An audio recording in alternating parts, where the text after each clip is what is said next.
राधे राधे कृष्ण कन्हैया, गोपाल प्यारो मुरली बजैया। जय श्री राधे, जय श्री राधे।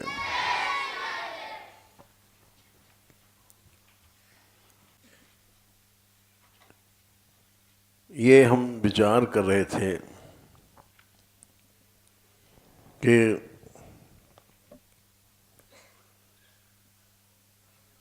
ढोंग भी किया जाए तो प्रभु की कृपा से जो सफल हो जाता है।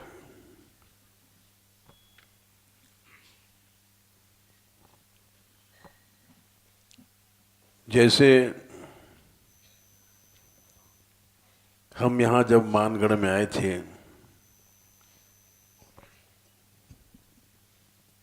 करीब 60 साल पुरानी बात है।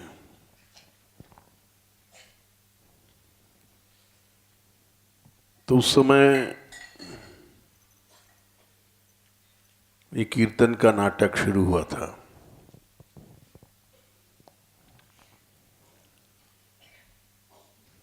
और प्रेम तो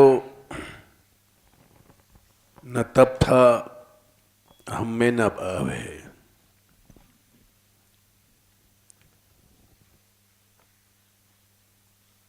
प्रेम का आडंबर जरूर करते हैं ढोंग।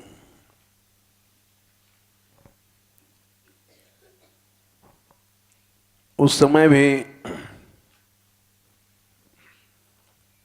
जब कीर्तन शुरू हुआ था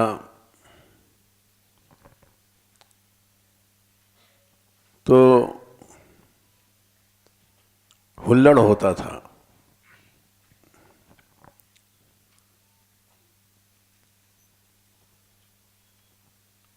ये कल तो आया था, आज नहीं आया मंगतू,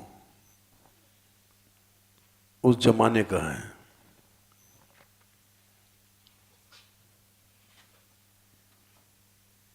तो ये सब लोग कूदते थे, नाच तो नहीं आता था, कूदते थे।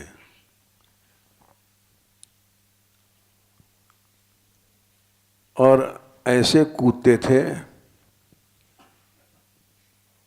कि वो इनके बीच में रासमंडल पर चढ़ गया था धनीराम, तो उसके पांव में मोच आ गई, जो उस दिन हमने पूछाया था।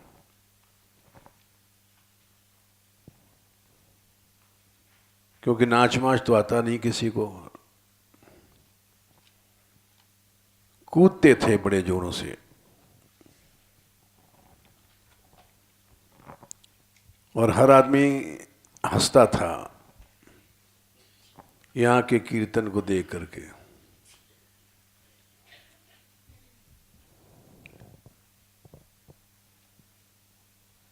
लेकिन वो ढोंग चलता रहा।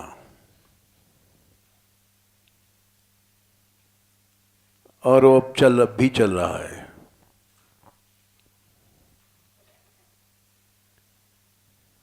हम नहीं रहेंगे तब भी शायद कुछ दिन चलेगा।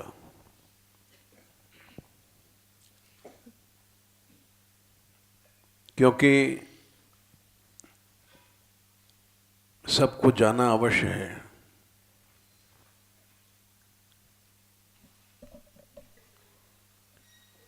लेकिन वो ढोंग प्रभु ने सफल बनाया, ये केवल उनकी कृपा है।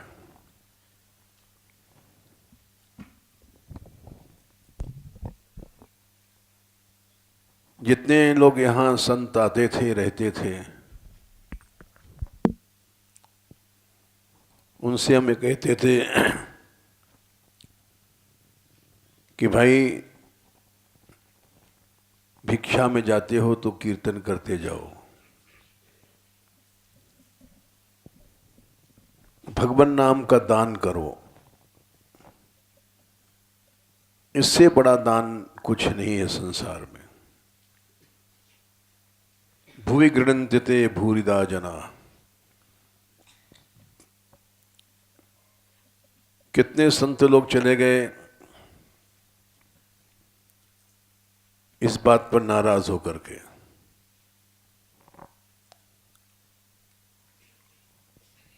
और विरोध करते थे हर बात का।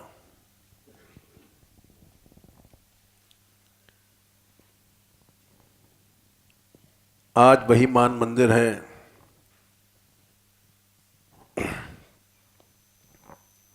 जितने संत रह रहे हैं कोई भी विरोधी नहीं है यहां।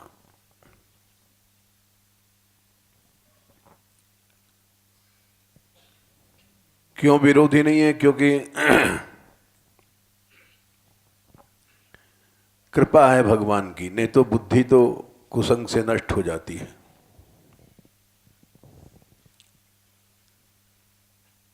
अब भी लोग प्रयत्न कर रहे हैं। यहां गोविंद रहता है, नया साधक या साधु है, तो उसको लोग भड़काते हैं, तुम रस मंदिर में रहते हो, पैसा क्यों नहीं लेते? साधु होकर के तुम मोरी बोरी साफ करते हो।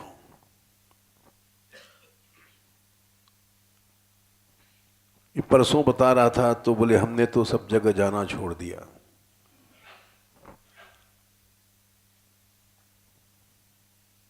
और जाना छोड़ दिया तब जान बची।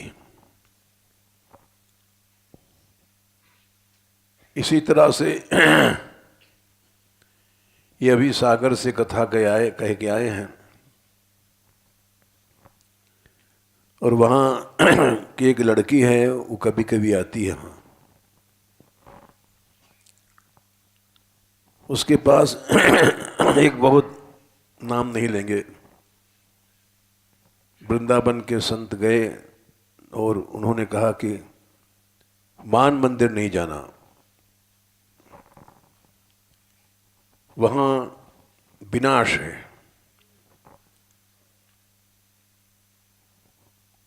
तो हमने सुन लिया, सुन करके चुप रहे, क्योंकि ये अजीब लीला है भगवान की। ये विरोध बहुत दिन से चल रहा है और चल रहा है, चलता जा रहा है, लेकिन फिर भी ये संकीर्तन यज्ञ बढ़ रहा है। जबकि हम साफ साफ कह देते हैं हमारे में ढोंग है, प्रेम तो है ही नहीं। प्रेम होता है एवं व्रतः स्वप्रिय नाम कीर्त्या, जाता अनुरागो द्रुत चित्त उच्चैः, हसत्यथो रोदित रौति गायति उन्माद वन नृत्यति लोक बाह्य। 11वां स्कंद, दूसरा अध्याय, संख्या याद नहीं रहती, 40। कीर्तन प्रेम से होता है, अनुराग पैदा होता है। 11:2:40। द्रुत चित्त, हृदय पिघलता है और कभी हंसता है, कभी रोता है, कभी आवेश में रौति शब्द करता है, कभी गाता है, कभी पागल की तरह नाचता है। इसको प्रेम कहते हैं। हम केवल ढोंग करते हैं, प्रेम तो है ही नहीं,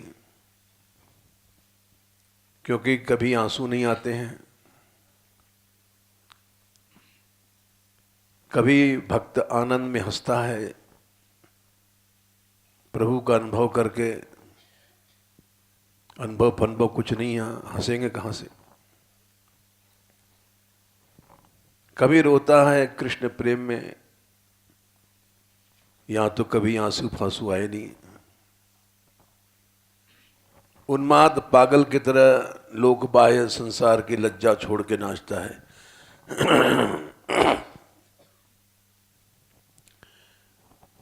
तो प्रेम तो नहीं है, लेकिन ढोंग चल रहा है। और ये ढोंग कृष्ण की कृपा है, बढ़ता जा रहा है, घट नहीं रहा है। चाहे लोग अब भी विरोध रखते हैं और करते हैं, पता लग जाता है, दूर दूर तक जाते हैं, वहां रोकते हैं कि मान मंदिर में मत जाना। लेकिन लड़कियां बढ़ रही हैं,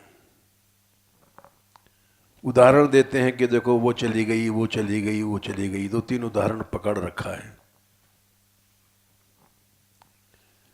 लेकिन जो चली गई तो चली गई, आ भी कितनी गई। अब इनको ये पता नहीं, कुछ लोग चले गए, लेकिन लड़के कितने बढ़ गए।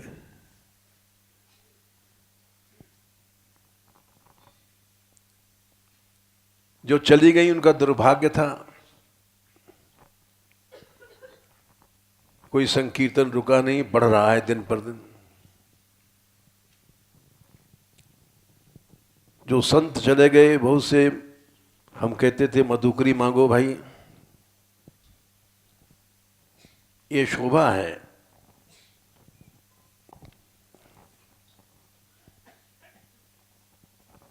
साठ लोग यहां रहते थे, केवल रस मंदिर में जाके प्रसाद पाते थे।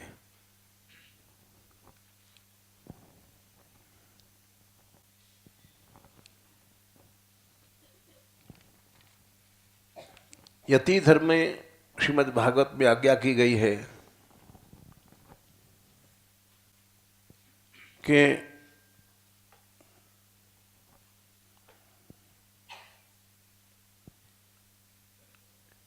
शिष्य विष्य नहीं बनाओ। स्कंद 7 अध्याय 13 श्लोक संख्या 8।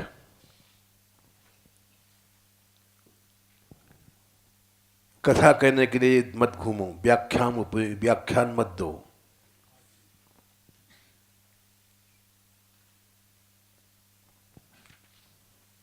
और 15वें अध्याय में 30वां श्लोक है, यश्चित्त विजयत्तः स्यान्निसंगो अपरिग्रह एको विविक्त शरणो भिक्षुर भिक्षा मिताशना। भिक्षा मांगो।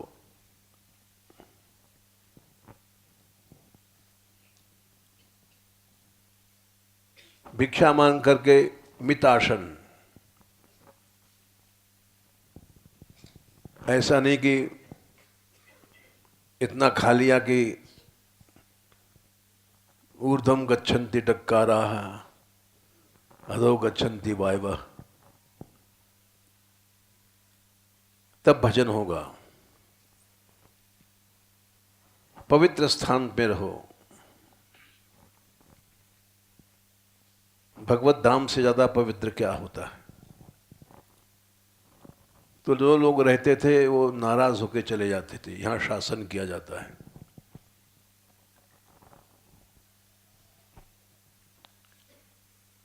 उनसे कहते कुछ नहीं थे, भाई कीर्तन करना तो शासन नहीं है, भिक्षा की हम कहते हैं मान, तो ये शास्त्र कह रहा है, रसकों ने कहा है।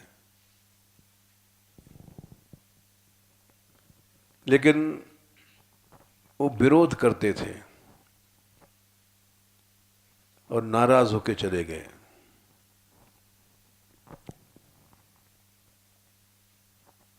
उनके जाने से कोई नुकसान नहीं हुआ है।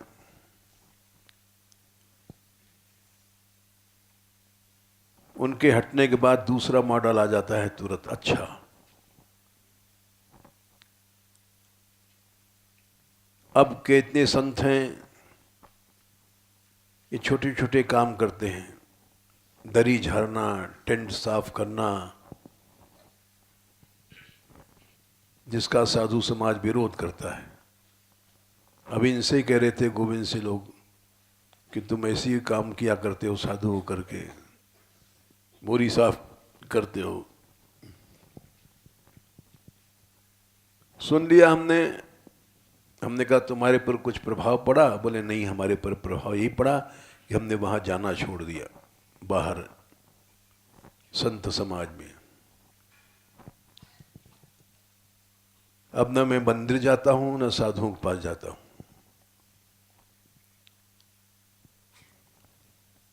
यही प्रभाव पड़ा इनका। लोग रोकते हैं कीर्तन में मत जाना। आज कम से कम 250 आदमी रात को नृत्य करते हैं। हर चीज बढ़ रही है।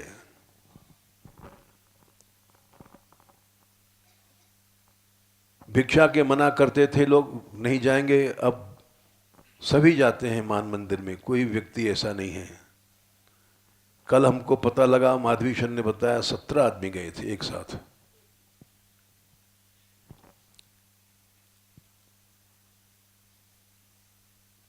युग बदल गया। और इसका, इस ढोंग पाखंड का सारा देश पर प्रभाव पड़ रहा है। ये पता नहीं हम अंधे हैं कि हमें दिखाई नहीं पड़ रहा है। हम पहले यहां अकेले नाचते थे किसी जमाने में।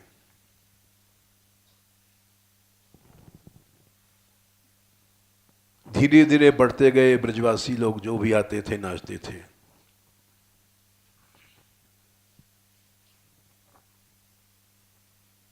यहां तक कि लड़ाई झगड़े हुए, बच्चों को मारा पीटा गया। तुम वहां जाते हो, नहीं जाओगे। बहुत से बच्चे रुक गए।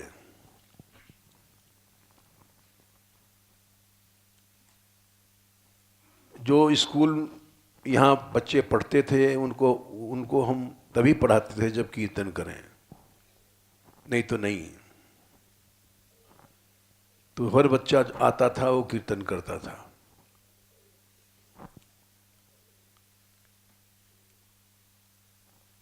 वही सनक अब भी है हमारे में।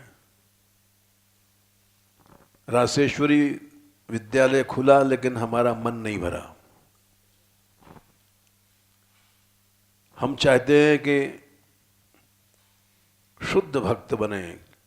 भक्ति के नाम पर जो पागल हो गया है, लोक बाह्य हो जाए, संसार की परवाह न करे।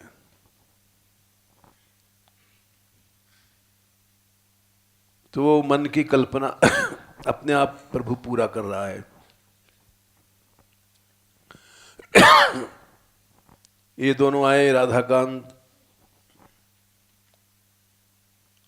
और शुभा। ये सफल योग है कि ये पैसा नहीं लेते।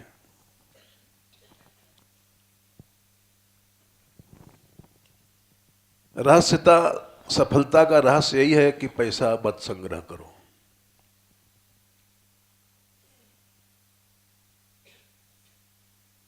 पैसा एक पाप है। ये आ गया मंगतू। ये उसी जमाने का है। ये कूदता था तो लोग हनुमान जी कहते थे इसको। और इसका ब्याह हुआ, वो भी एक बात सुना दे, बड़े मजे की है। ये वैसे काला है रंग रूप में, और बहू मिल गई इसको गोरी। तो वहां ब्याह करने गया मथुरा में, ससुराल। तो लोगों ने जाने क्या कहा है, हाँ माला झोली लेकर। और ब्याह करके लौटा तो हम ऊपर से देख रहे थे, उसमें बैलगाड़ी में आगे बहू बैठी और पीछे माला झोली कर रहा है। और लोगों ने इसकी ससुराल में कहा, अरे कौआ हंसनी लाएगा।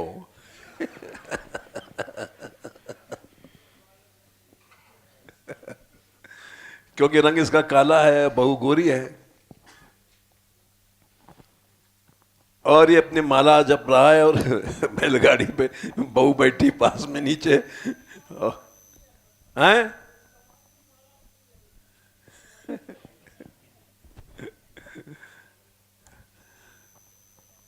तो ये बड़े बड़े उस जमाने के मॉडल हैं।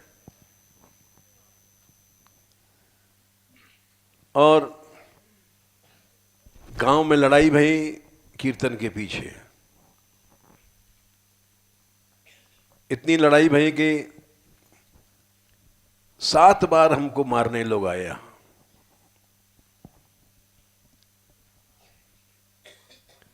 हाँ, ये सब इसको पता है। कई बार चिकसोली आई, कई बार बरसाना आया, 1-2 बार मानपुर के लोग भी आए।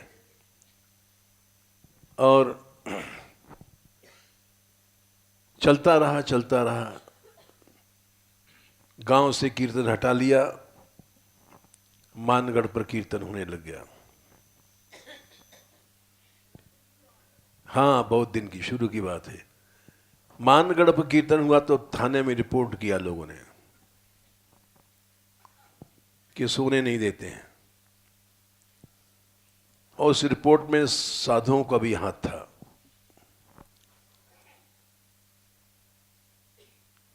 फिर वो रिपोर्ट से भी नहीं काम रुका, तो रिपोर्ट से दरोगा वगैरह आए रात को छापा मारने। ये लोग आधी रात तक कीर्तन करते हैं, फिर चोरी करते हैं, पैम्फलेट में छापा। ये डाकू हैं। तो तू था मंगतू जब पुलिस आई थी यहां। गिरफ्तार करने के लिए पुलिस आई यहां, पुलिस का एक टोल आया, और रासमंडल था, उस पर कीर्तन होता था। कीर्तन ऐसे होता था, हल जोतते थे लोग, ट्रैक्टर नहीं था उस जमाने में। सारी रात हल जोतते हैं, संझा के आके सो जाएं। और जब बेला बजता था, जब अपने अपने कोठरी से निकलते थे और कीर्तन करते थे। तो पुलिस वाले आए रात को 11 बजे, जाड़े की रात की, अब इनका कीर्तन खत्म होगा तो पकड़ेंगे, ये लोग जाएंगे जब पकड़ लेंगे। तो जैसे आए वो रासमंडल के चारों ओर खड़े हो गए। पहले तो दूर से झांका उन लोगों ने। उस कीर्तन में सबसे पहले हम साष्टांग दंडोत करते थे खड़े होकर के। उसके बाद बेला बजता था तो ये सब लोग सोते सोते निकल के आते थे, क्योंकि जाड़े की रात में संझा से सो जाते थे आकर के। और कोई इस कोठरी में सो रहा है, कोई उधर सो रहा है, कोई झोपड़ी में सो रहा है। तो जब बेला बजा तो सिपाही लोग यहाँ पहले से रुक गए थे मानपुर में, और वहाँ के कुछ लोग विरोधी थे, वो कहते थे देखो जब बेला बजेगा जब जाना। बेला बजा तो उधर से पुलिस का ग्रुप चला, और जब यहाँ आके खड़े हो गए रासमंडल के पास, पहले तो दूर से देखा तो 2-4 इस कमरे से निकला, 2-4 उधर से निकला, और जो निकल रहा है वही कूद रहा है। नाचना तो आता नहीं, खाली दौड़ होती थी कीर्तन की। और वो जब खड़े हो गए सब, तब तक सब रासमंडल भर गया। 20 ब्रजवासी उछल रहे हैं, कूद रहे हैं वीर आवेश में। तो वो घबराए पुलिस वाले, ऐसा नहीं कि सर बदमाश हैं ये लोग, इतनी जोर से कूद रहे हैं, हमारी बंदूक छीन ले।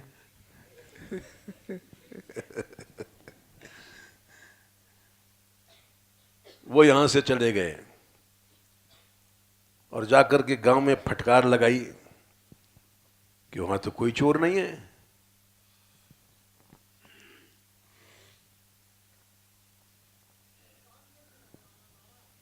हाँ हाँ, गांव वालों तो करवाया था भाई। लेकिन कीर्तन चलता रहा। यहाँ तक कि गांव में लड़ाई झगड़ी भई, फरसा चले, लट्ठ चले, और उसमें 2-3 आदमियों की सजा भी भई हमारे यहाँ कीर्तन वालों की, 6-6 महीने की। क्योंकि उसके पीछे, विरोध के पीछे बहुत से अच्छे संत थे जिनका प्रभाव था मथुरा में, और उन लोगों ने कोशिश किया, उससे सजा हो गई 6-6 महीने की। फिर वो जब वो जेल में थे वो लोग, उस समय यहाँ हमको मारने आए लोग, हमला किया। कीर्तन वहीं ऊपर छत पर होता था पहले, और वहां बड़े बड़े चमत्कार हुए छत पर, जो अभी कहें तो लोग विश्वास नहीं करेंगे। वो कहने से फायदा क्या। तो वो आए कई लोग, और हमारे सामने ऊपर मुड़गेली पर बैठ गए। हथियार था उनके हाथों में। हमने कहा, ए नीचे बैठ, कड़क के कहे हमने, क्योंकि ज्यादा होगा मार डालेंगे तो कोई मरने से बात नहीं है, भय नहीं करना चाहिए। वो नीचे बैठे और थोड़ी देर में चले गए, हिम्मत नहीं भाई उनको मारने की। प्रभु की प्रेरणा थी। खैर इनकी जमानत हो गई, जो बहुत लोग जोर लगा रहे जमानत का नहीं होए, लेकिन भगवान है, रक्षा करता है। ऐसी बहुत सी मुसीबतें आई। बरसाने से लोग मारने आए, करीब 30-40 लोग हमको, बसंत पंचमी के दिन। और उस समय कीर्तन हो रहा था नीचे गहवर वन में। उस जमाने के लोग, लड़के कई तो मर आ गए बीमारी से, और लड़ाई होती थी क्यों, गहबर वन की रक्षा के लिए। योद्धा थे, कुश्ती लड़ाते थे हम, लाठी चलाना सिखाते थे। तो बहुतों को पीटा गया यहाँ, तो गुंडों में नाम था हमारा।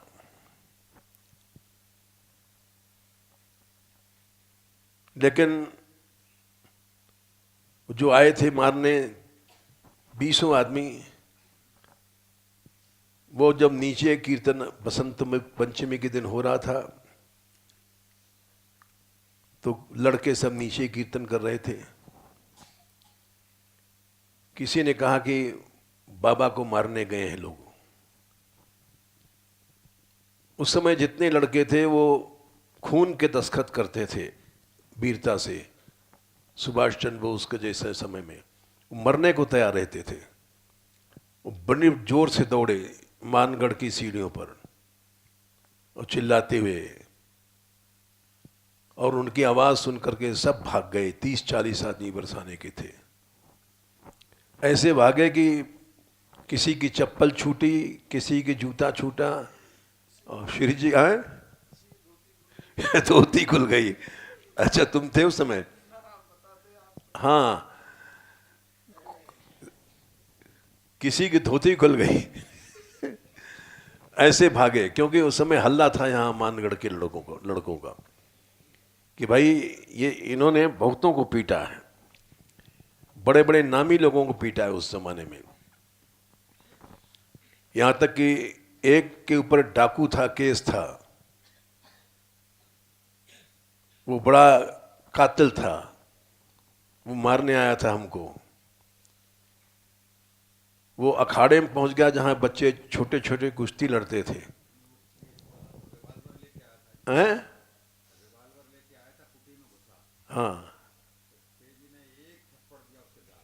अच्छा अच्छा।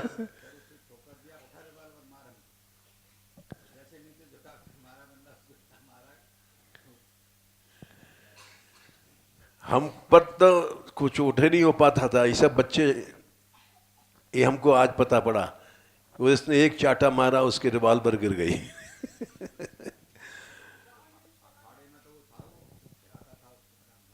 हाँ, और फिर अखाड़े में ले गए लोग, वहीं अखाड़ा था, और 3-4 लड़कों ने हाथ पकड़ा, 3-4 ने दूसरा हाथ पकड़ा, 3-4 ने पांव पकड़ा। अब जब सब 10-15 लड़के लिपट गए तो एक पहलवान क्या करेगा बेचारा। अच्छा, खींचा उसको।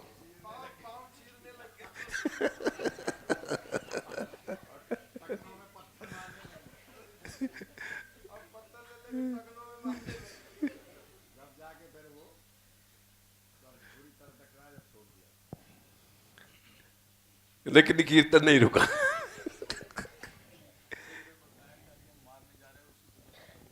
हाँ, उसने कहा था किसी से, इनसे प्रकार से, हम मारने जा रहे हैं बाबा को, लेकिन रास्ते में घटना घट गई। तो ये अब वही ढोंग पाखंड देखने के लिए लोग गाड़ी आती हैं, कार पर लोग आते हैं। अब तो खैर वो हुल्लड़ नहीं है, अब तो लड़कियां नाचती हैं,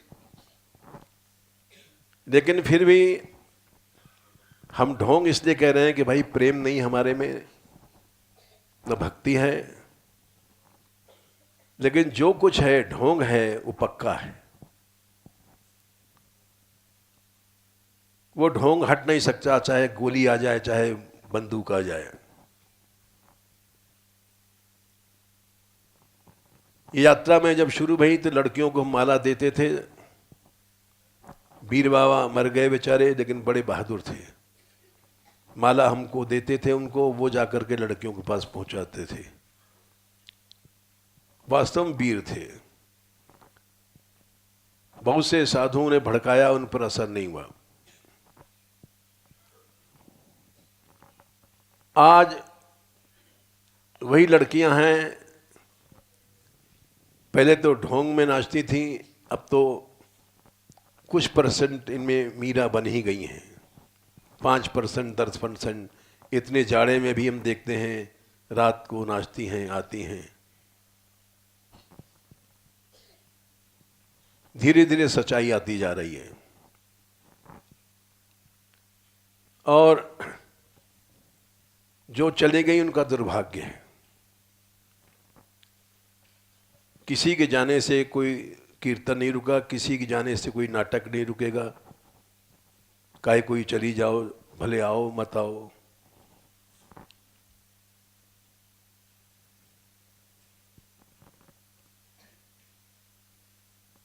ये इतनी दृढ़ बन गई है कि हमको आश्चर्य होता है। हम इनको जानते भी नहीं, बहुत सी लड़कियों को। तो एक लड़की को अभी 3-4 दिन पहले हमने बात किया था, वो आई, बोले हमारा नाम बदल दो। हमने कहा तेरा नाम क्या है? बोले दिव्या। हमने कब से है तू? कई इतने दिन हो गए। हमारे घर वाले लेने आई थे, मैं नहीं गई, मना कर दिया। हमने कहा हो बड़ी मजबूत है, तो तेरा नाम क्या बदले? दिव्य है तू। जो निष्ठा की पक्की है वो दिव्य है, नाम नहीं बदलेंगे। इसके ग्रुप की, माधुरी के ग्रुप की जितनी लड़कियां हैं, वो जाने क्या भगवान की कृपा है, जो इसके ग्रुप में पहुंच गया वो दिव्य बन गया। और जिससे ये इससे हटा वो नहीं रच पाया ब्रज में।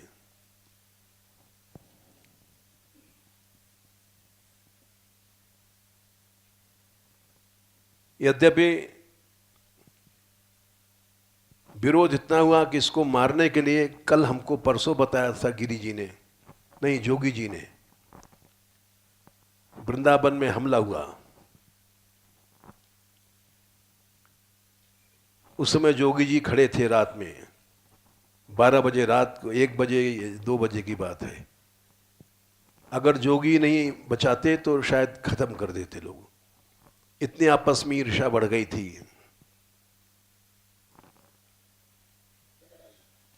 ये बाहर गई कीर्तन छोड़ करके कुंभ मेला में, और इस पर कंबल डाल दिया, मुंह ढक दिया और पीटें लग गईं। उन्होंने छुड़ाया तो इसने, माधुरी ने कहा कि बाबा से नहीं कहना, इसलिए हमको पता नहीं था। ये परसों नरसों बताया उन्होंने जोगी जी ने कि मैंने ही छुड़ाया था इसको।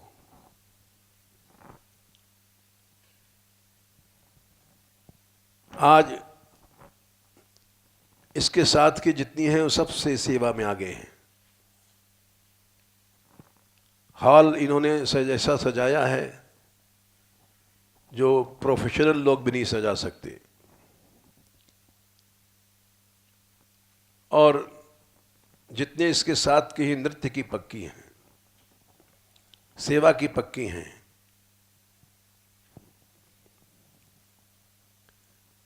ये हमने इसलिए कहा कि आज एक नई खबर हमने सुना है। मोदी ने गौ मिनिस्ट्री बनाई है गाय की रक्षा के लिए।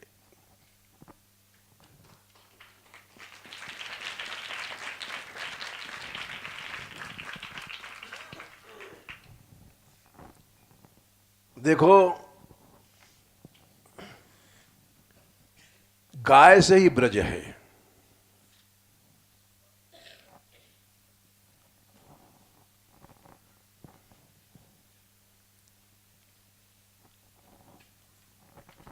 ब्रज क्या है? जहां गाय है वो ब्रज है।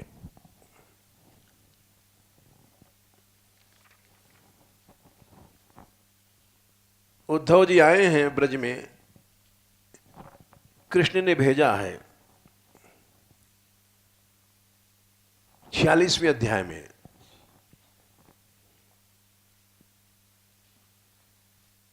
सातवां 8वां श्लोक है।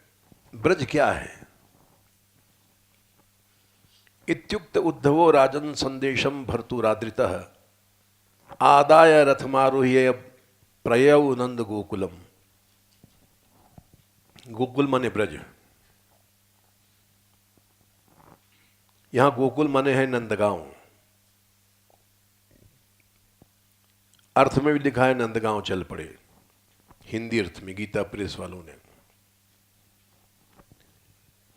नंदगांव बरसाने की ओर आए, बोले यही है मुख्य ब्रज। तो यहां आके क्या देखते हैं? 8वां श्लोक, प्राप्तो नंद ब्रजन श्रीमान। नंद बाबा के ब्रज में आए। किस समय आए? निम्नलोचति विभावसौ। विभावसौ माने सूर्य डूब रहा था।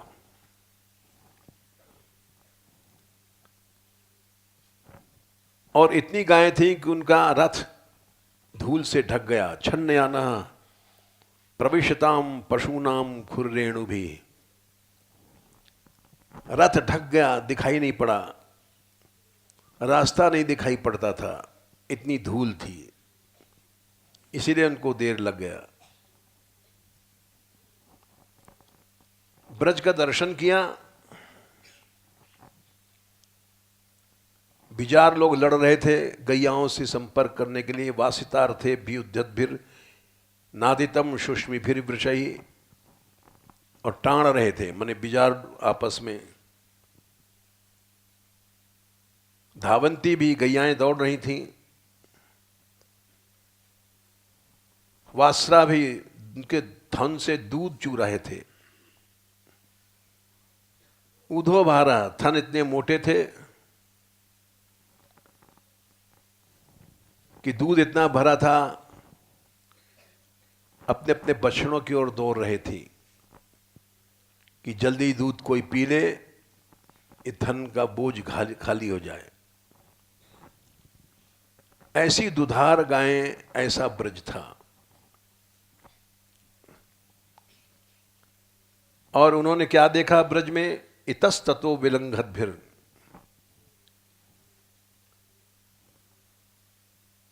बछड़े दौड़ रहे हैं श्वेत रंग के, सुरभि जात के, और चारों ओर गाय दुहने की ध्वनि आ रही है। यह है ब्रज। और चारों ओर बंशियां बज रही हैं। केवल कृष्ण बंशी नहीं बजाते, हर ग्वाल बाल बंशी बजाता था। आनंद का ब्रज था। और गोपियां कैसी थीं? कृष्ण बलराम के गुणों को गा रही थीं। गहनों से लदी भई गोपियां, और उसी तरह से ग्वाल भी।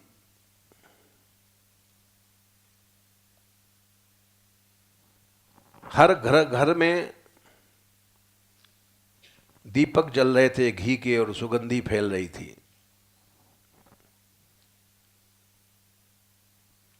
और माला फूलों से सजा हुआ ब्रज था, जैसे इस समय हमारा हाल रस मंडप सज रहा है। कल की बात है, 2 संत आए थे संध्या को। बोले हम केवल मिलने आए हैं, आपका दर्शन करने। हमने कहा तुम चाहो तो अगर कीर्तन भी देख जाओ। तो वो, हमने तो वैसे ही कहा था, लेकिन हम जब कीर्तन में से लौट रहे थे तो देखा वो संत लोग 2-3 अच्छे थे, दौड़ के आए। और जैसे छोटे छोटे बच्चे दौड़ते हैं, हम ऐसे हाथ धर देते हैं, चांटा मार देते हैं, वैसे काफ़ी आयु के थे, दौड़ के आए कि उनको एक चांटा हम भी मार दें। तो जब हमने एक चांटा मारा तब खुश होकर गए। निरहंकारी संत थे, ऐसा नहीं कि हम कहाँ घुसे, छोटे बच्चों की भीड़ में घुसे हैं। हाँ, रामानंदी थे। अच्छा, हमें पता नहीं, लेकिन अच्छा।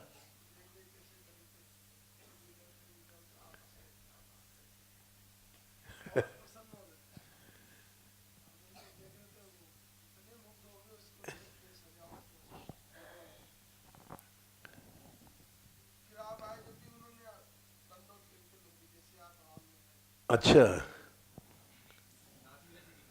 हैं, अच्छा नाचे थे।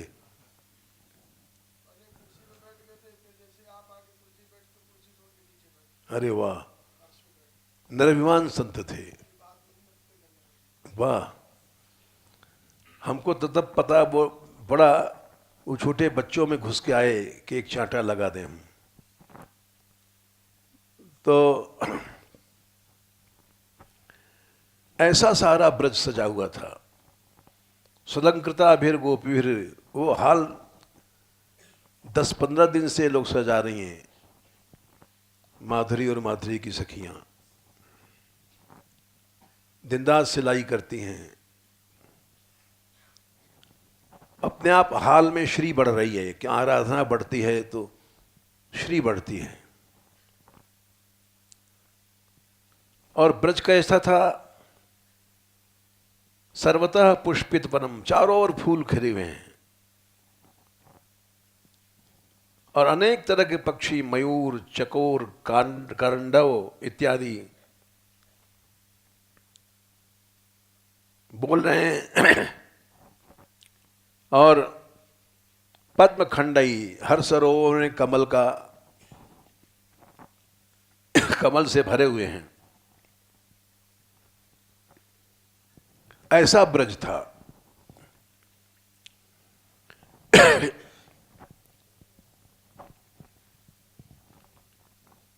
ऐसा ब्रज क्यों था? जहां गाय की सेवा होती है।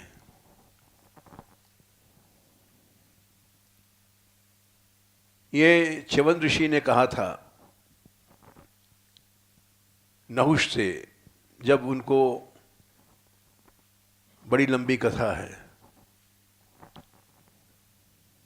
तो च्यवन ने कहा था, हे नहुष,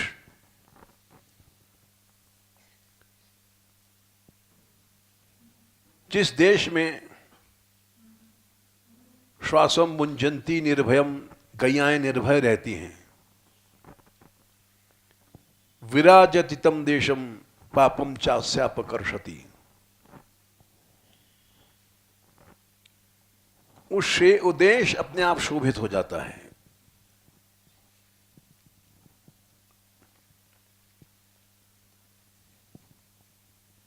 और उस देश में रहने वाले जो पाप करते हैं उसको गाय माता खा जाती है।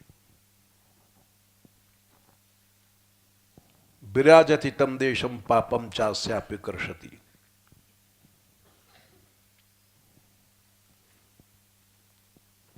ये महाभारत का वाक्य है।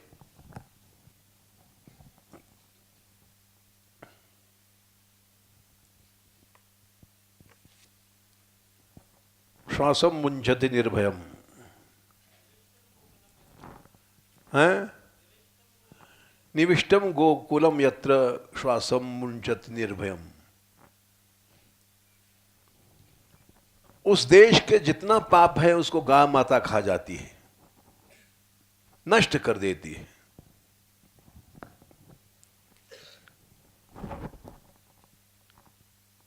निविष्टम गोकुलम यत्र श्वासम मुंचति निर्भयम,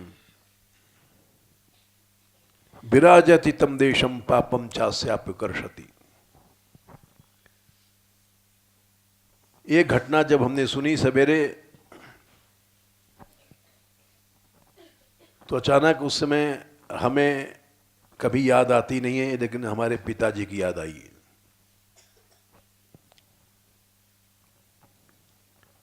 उनको लोग शुक्ल भगवान कहते थे। वे त्रिकालज्ञ थे, ज्योतिष शास्त्र के ज्ञाता थे और विश्व के प्रसिद्ध ज्योतिषियों में थे। उनकी पुस्तक अपने समय की नामी थी, मनुष्य का हाथ, मनुष्य का पैर। हम छोटे थे, हम तो नहीं रख पाए उसको, लेकिन शायद एक आध प्रति उसकी बची है। वो अपने समय की विश्व की सबसे बड़ी पुस्तक थी। उसको पढ़ करके कोई आदमी हस्तरेखा का ज्ञान कर सकता है। पांवों के ऊपर अभी तक विश्व में कोई पुस्तक नहीं थी। मनुष्य का पैर, उन्होंने ये भी पुस्तक का नाम रखा। और एक उन्होंने पुस्तक निकाली थी, वो इसलिए याद आ रही इनको कि कलयुग में भी 80 वर्ष के लिए सतयुग आएगा। ये घोषणा किया था उन्होंने। और हम तो साधु बन गए, पुस्तक भी हमारे पास नहीं है। लेकिन जब हमने ये सुना कि गो की मिनिस्ट्री बन गई है और राजस्थान को रोल मॉडल घोषित किया गया है गौ रक्षा के मामले में, तो हम समझ गए कि हो सकता है कलयुग शुरू हुआ था जब गोवंश पर अत्याचार हुआ था। परीक्षित गए थे दिग्विजय करने, तो देखा था उन्होंने एक गैया को मार रहा है शूद्र, एक बैल, उसके 3 टांग टूट गए हैं। कलयुग वहां से शुरू हुआ है, गोवंश पर अत्याचार से। और जिस दिन गो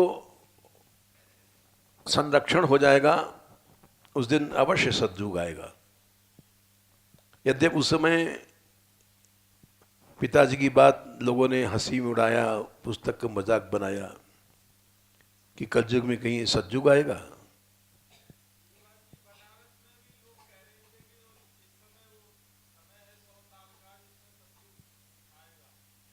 अच्छा,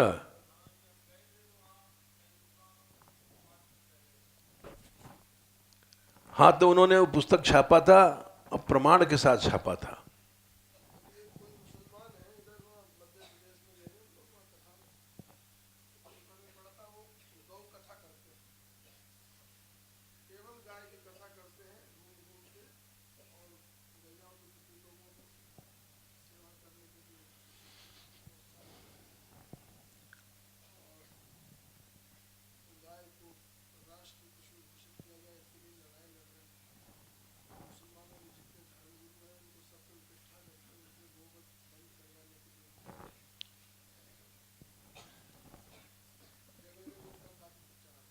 तो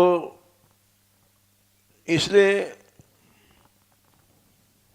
पिताजी की याद आई कि वो अब नहीं है। उन्होंने जन्म के बाद ही हमारे माताजी से कहा था, ये बच्चा तुम्हारे पास नहीं रहेगा।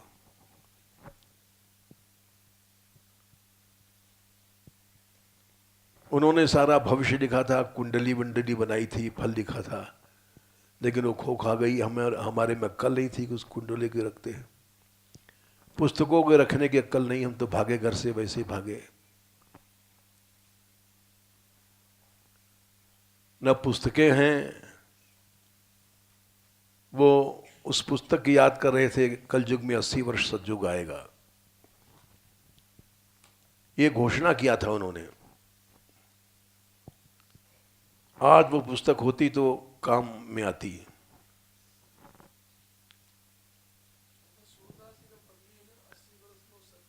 हाँ हाँ,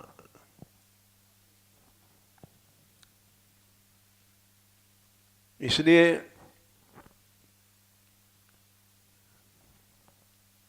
वो बड़े गंभीर थे हमारे पिताजी। बैठक में बैठे रहते थे, लोग आते थे, बोलते कम थे, बहुत कम बोलते। उन्होंने घोषणा कर रखा था, उस समय चवन्नी चलती थी चांदी की। 65 साल 70 साल पुरानी बात है, 70 साल पुरानी बात है।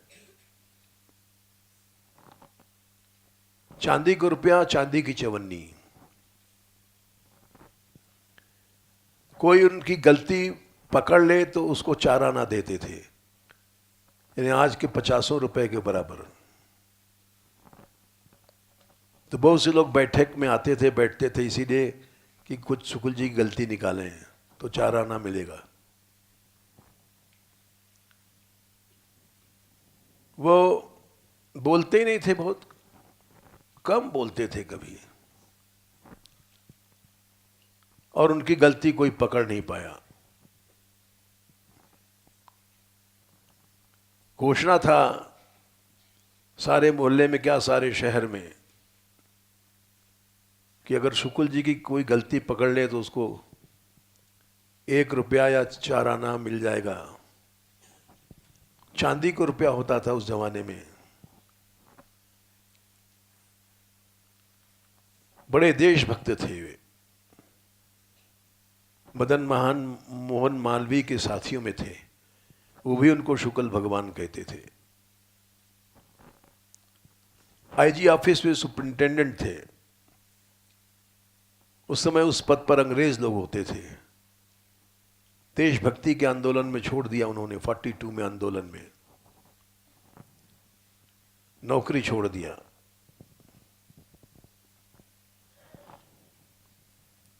उन्होंने फिर एक घोषणा किया था कि 80 साल के लिए सतयुग आएगा, इसलिए उनकी आज याद आई हमको। इसलिए नहीं कि हमारे पिता थे।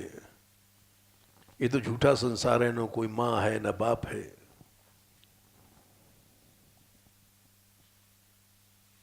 लेकिन उनकी घोषणा हो सकता है, जैसा ये कह रहा है महेश की, काशी में भी लोग कह रहे हैं।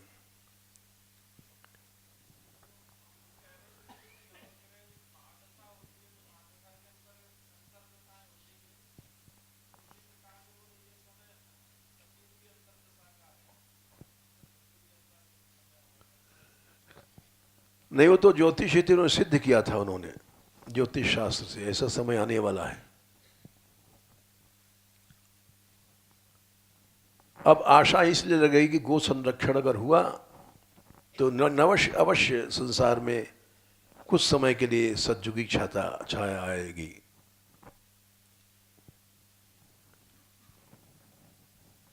अच्छा, अब सत्संग की बात करने अभी समय है। देखो भाई,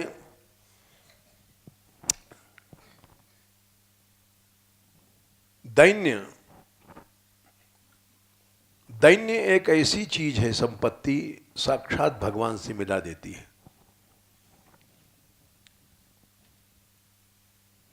इसलिए चैतन्य महाप्रभु जी ने कहा, तृणादपि सुनीचेन, दैन्य नहीं है हम लोगों में। दैन्य अगर आ जाए तो भगवान मिल जाएंगे। दैन्य आ जाए तो काम क्रोध मोह लोभ सब खत्म हो जाता है।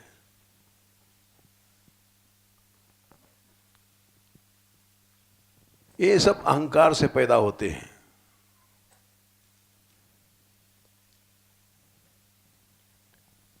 काम क्रोध स्मयो मद क्या है? अहंकार से दृश्यन्ते जन्म मृत्युश्च नात्मनः।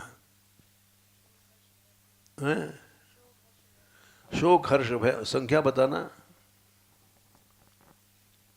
शोक हर्ष भय क्रोध लोभ मोह स्पृहादय अहंकार से दृश्यन्ते जन्म मृत्युश्च नात्मनः। 28 का 11, 28, 15।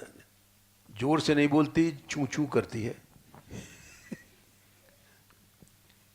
11, 28, 15। अहंकार गया यानी दीनता आई तो शोक हर्ष भय क्रोध लोभ मोह ये सब खत्म। ये अहंकार ही शोक करता है, अहंकार ही क्रोध करता है, अहंकार ही लोभ करता है, अहंकार ही जन्म होता है, अहंकार का ही मृत्यु होती है। सबका जड़ है अहम। दैन्य जिसमें है अहम खत्म हो गया, फिर न वो लड़ेगा, न उसको शोक होगा, न दुख होगा। भगवान मिल जाएंगे। कृपा श्री लालन जू की चाहिए, ये है दैन्य। इन्ने करी करी सो आछी अपने सिर पर सहिए, अपनो दोष विचार सखीरी इंसो कछु न कहिए, सूर कछु कहवे को नहीं श्याम शरण भय रहिए। एक छोटा सा और पद है, बड़ा विचित्र है, 3 कड़ी का है पद। रे मन गोविंद के भय रहिए। पहले हम गाते थे, अब तो नहीं गाते हैं।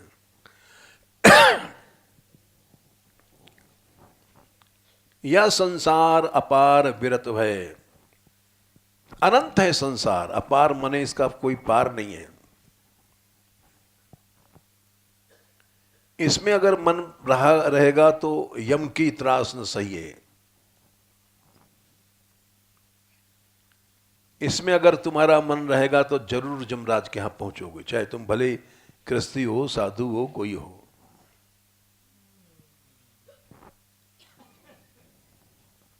सुख दुख कीरत भाग आपने, आए परे सो सही है। जो कुछ हो उसको शांत भाव से सह लो, न रो न गाओ, न हर्ष खुश हो। जैसे हम लोग खुश हो जाते हैं, नोट मिल गया तो 500 का खुश हो जाते हैं।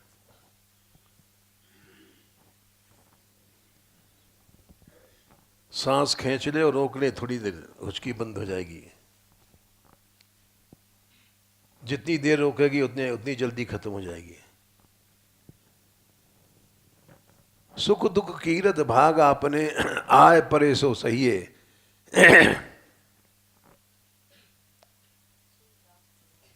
सूरदास भगवंत भजन कर, अंत समय कछु लइए। अवश्य अंत समय में तुमको कृष्ण मिलेंगे, अगर ऐसा बन गया तो। सुख में खुश मत हो, दुख में रो मत, ये आदत बना लो।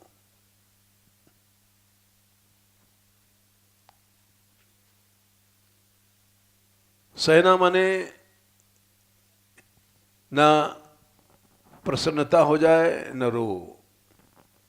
खुश होना माने सुख का भोग करना, दुखी होने माना दुख का भोग करना।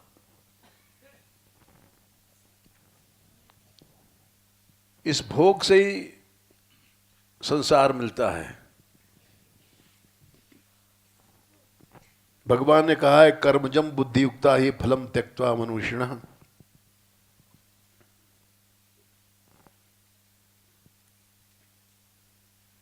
जन्म मृत्यु जरा दुखैर विमुक्तो मृत मश्नुते। दूसरा अध्याय में 50 के आगे है, 51 है। कर्मज फल क्या है? शोक हर्ष, दुख सुख, गरीबी अमीरी। किसी ने अपमान कर दिया तो दुखी हो गए, ये कर्मज फल का भोग है। अपमान में मुस्कुरा गए, ये माया को जीत लिया।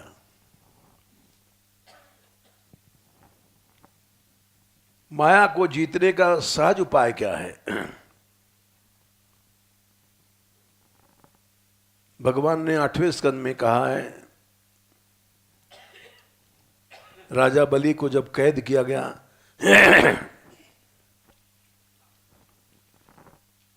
तो उस समय भगवान बोले, एष दानव दैत्यानाम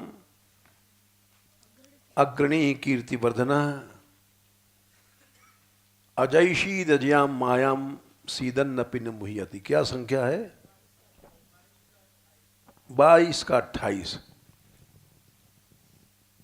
लोग तो समझेंगे कि बलि पर बड़ी भगवान ने कृतज्ञता जैसा काम किया, 3 लोग का दान लिया और फिर जेल दे दिया। माया को जीतना है, ये रास्ता दिखाया उन्होंने कि 3 लोग का दान देने के बाद भी इसको जेल दिया गया, कैद दिया गया, और न इसको दुख हुआ न सुख हुआ। इसने माया को जीत लिया। सीदन नपि न मुह्यति, कष्ट में भी इसको मोह नहीं है, दुख नहीं है। हम लोग जरा से दुख में चिल्लाते हैं। अब इतनी लड़कियां हैं, मीरा का पद गाती हैं, लेकिन मीरा बनना कठिन है। मान अपमान दो उधर पटके, निकसी हूं ज्ञान गली, मेरो कोई ना है रोकनहार, मगन भय मीरा चली। जो गाया मीरा ने करके दिखाया। हम लोग कैसे मीरा बन सकते हैं? किसी ने जरा से कह दिया, ए साधु, आंख टेढ़ी हो जाती है, ऐसा ही बोलता है साधुओं से।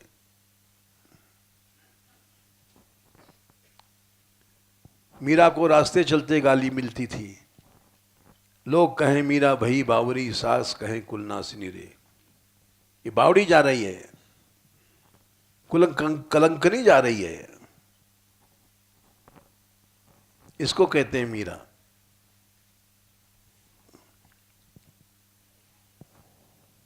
और उसको मीरा नहीं कहते कि जो छोटी सी बात पर चिढ़ जाए, दुखी हो जाए,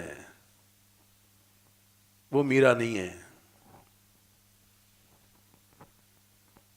मीरा तो वही है जो मान अपमान दो उधर पटके, पटक के मार दिया मीरा ने। शूरवीर थी।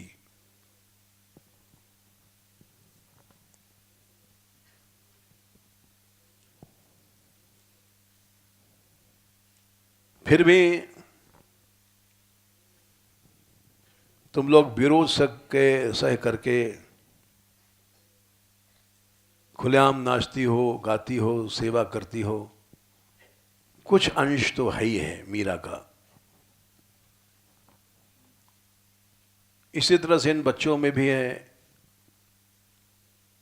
कुछ अंश तो है ही है भक्ति का।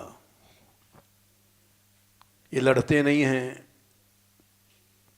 जहाँ 5-4 बच्चे होते हैं, रोज लड़ाई होती है, मारपीट होती है।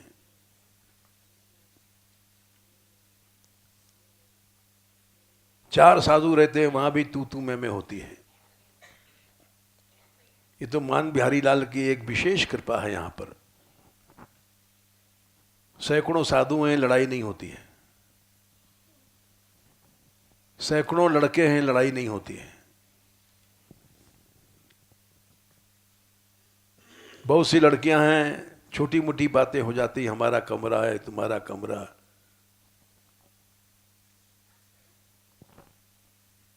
हम उसके साथ नहीं रह सकते, ये सब बातें दूर हो रही हैं, धीरे धीरे दूर हो जाएंगी। हमने तो एक बार राधा कांत बैठे, पूछ लो, चर्चा किया, एक हाल में सबको रख दो, ये अलग अलग कमरों का झगड़ा खत्म कर दो। फिर समूह में रहने से कोई टोक नहीं सकता है कि वो उससे बात करती है, उससे बोलती है। ये सब झगड़ा क्यों उठता है? इसका मौका ही नहीं मिले, इससे दूषण फैलता है समाज में।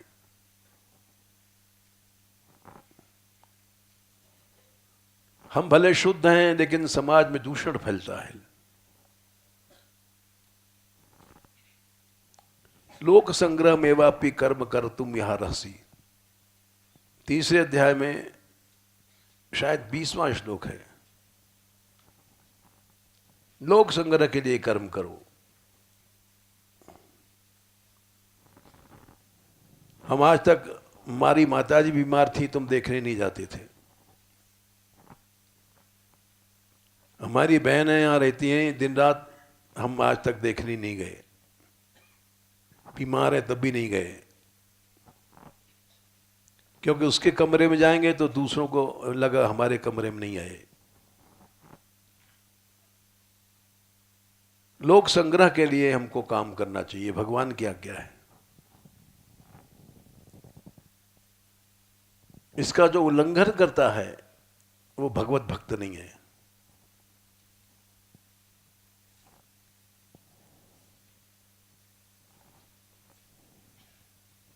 तो दैन्य अगर आ जाए तो सब बीमारी खत्म हो जाएगी। जय श्री राधे।